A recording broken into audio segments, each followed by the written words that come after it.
Hi friends, எல்லாருக்கும் வணக்கம். நான் ஒட்டனத்துலேருந்து Sri Bala builders engineer P Navaneethan. உங்களுக்கு நான் கன்ஸ்ட்ரக்ஷன் ப்ராசஸ்ன்ற டைட்டில் கீழே வீடியோஸ் கொடுத்துக்கிட்டு இருக்கேன். 1 மந்த்தாக என்னால் கண்டினியூஸாக வீடியோஸ் கொடுக்க முடியல. என்ன காரணம்னா சைட் ஒர்க் கொஞ்சம் அதிகமாக போயிட்டு இருந்தனால என்னால் இதில் கான்சன்ட்ரேட் பண்ண முடியல. கண்டிப்பாக நான் வந்துட்டு அடுத்தடுத்து ஒரு 2 days ஒன்ஸ் வந்துட்டு உங்களுக்கு வீடியோஸ் அப்டேட் பண்ண போகிறேன். சேனல் நிறைய பேர் சப்ஸ்கிரைப் பண்ணாமல் பார்த்துக்கிட்டு இருக்கீங்க. ஸோ ப்ளீஸ் சப்ஸ்கிரைப் பண்ணுங்கள், சப்போர்ட் பண்ணுங்கள். ஏதாவது டவுட்ஸுன்னா கீழே கமெண்டில் சொல்லுங்கள், நான் கண்டிப்பாக உங்களுக்கு ரெஸ்பான்ஸ் பண்ணுறேன். இன்றைக்கி நம்ம என்ன பார்க்க போகிறோம்னா பிரிக் கால்குலேஷன் அப்படின்ற இதை பார்க்க போகிறோம். ஒரு சைட்டுக்கு உங்களுக்கு எவ்வளோ பிரிக் தேவைப்படுது அப்படின்றத எவ்வளோ ஈஸியாக கால்குலேட் பண்ணுறது அப்படின்றத நான் இன்றைக்கி உங்களுக்கு சொல்ல போகிறேன். வாங்க பார்ப்போம். ஒரு ஸ்டாண்டர்ட் பிரிக்கோட சைஸ் பார்த்துக்கிட்டிங்க அப்படின்னா லென்த் வந்துட்டு 9 inches, பிரெத்து வந்துட்டு 4 inches அண்ட் ஹைட் வந்துட்டு 3 inches. இன்றைக்கி நம்ம இதில் எது தேவை நமக்கு அப்படின்னா பிரெத்தும் ஹைட்டும் மட்டும்தான் தேவை. வாங்க ஏன் அப்படின்னு பார்ப்போம். ஒரு ஸ்கொயர் ஃபீட் வால் எடுத்துக்கிட்டிங்க அப்படின்னா 12 inch × 12 inch. நமக்கு அந்த ஒரு ஸ்கொயர் ஃபீட் வால் அப்படின்னா லென்த்தும் ஹைட்டும் பிரெத்தும் மட்டும்தான் நமக்கு தேவை.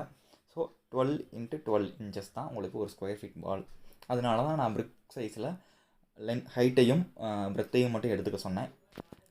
ஸோ அடுத்து என்ன அப்படின்னா உங்களுக்கு மார்ட்டரோட ஒரு பிரிக்குக்கு என்ன சைஸ் வரும் அப்படின்னு பார்த்தீங்கன்னா 4.5 inches-உம் 3.5 inches-உம் வரும். மாட்ரு வந்துட்டு பார்த்தீங்கன்னா உங்களுக்கு மினிமம் 10 to 12 mm கொடுப்போம். அதாவது 10 to 12 mmனா இன்ச்சஸில் பார்த்தீங்கன்னா உங்களுக்கு அரை இன்ச்சு வரும், 0.5 inches வரும்.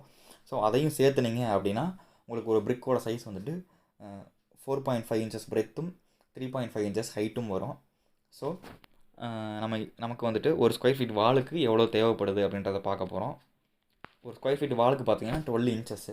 அதே மாதிரி ஒரு பிரிக்கோட பிரெத்து பார்த்தீங்கன்னா மாட்டரோட 4.5 inches.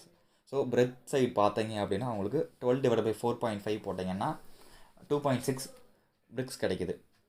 உங்களுக்கு அக்யூரேட்டாக ஒரு 2.6 பிரிக்ஸ் வந்துட்டு உங்களுக்கு தேவைப்படும். அதே இது வந்துட்டு ஹைட் சைடு பார்த்தீங்க அப்படின்னா 12 inches. 12 inches வந்துட்டு ஒரு ஸ்கொயர் ஃபீட் வாலோடது. பிரிக் சைஸ் பார்த்தீங்கன்னா 3.5 inches. ஸோ 12/3.5 போட்டிங்கன்னா 3.4 வருது. 3.4 நம்பர் ஆஃப் பிரிக்ஸ் வருது. இதுதான் அக்யூரேட்டாக உங்களுக்கு ஒரு ஸ்கொயர் ஃபீட் வாலுக்கு தேவைப்படக்கூடிய பிரிக்ஸோட நம்பர்ஸு. ஸோ உங்களுக்கு மொத்தமாக ஒரு ஸ்கொயர் ஃபீட் வாலுக்கு எவ்வளோ தேவைப்படும் அப்படின்றதுக்கு 2.6 × 3.4, 2.6 × 3.4 பண்ணிங்கன்னா 8.84 பிரிக்ஸ் வருது.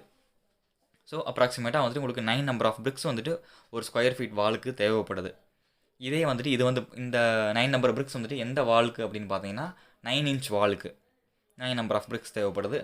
இதே இது வந்துட்டு உங்களுக்கு 4.5 inch வாலுக்கு பார்த்தீங்கன்னா 9/2 போட்டிங்கன்னா 4.5, அதாவது 4.5 to 5 பிரிக்ஸ் வந்துட்டு தேவைப்படும் 4.5 inch வாலுக்கு. இதுதான் ஃப்ரெண்ட்ஸ் ஒரு பிரிக்கு எப்படி கால்குலேட் பண்ணுறதுன்ற ஈஸியான மெத்தட்.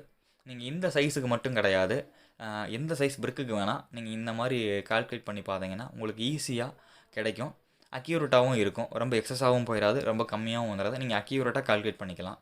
ஒரு சைட் எடுத்துக்கிறீங்க அப்படின்னா உங்களுக்கு அதில் எத்தனை வால் வருது, எவ்வளோ ஹைட்டில் வருது, எவ்வளோ லென்த்தில் வருது அப்படின்றது எல்லாமே உங்களுக்கு தெரியும். ஸோ நீங்கள் கன்ஸ்ட்ரக்ஷன் ஆரம்பிக்கிறதுக்கு முன்னாடியே நீங்கள் ஈஸியாக வந்துட்டு பிளானை வச்சு நீங்கள் கால்குலேட் பண்ணிடலாம். கண்டிப்பாக வந்துட்டு என்னோடய வீடியோஸ் அடுத்தடுத்து பாருங்கள்.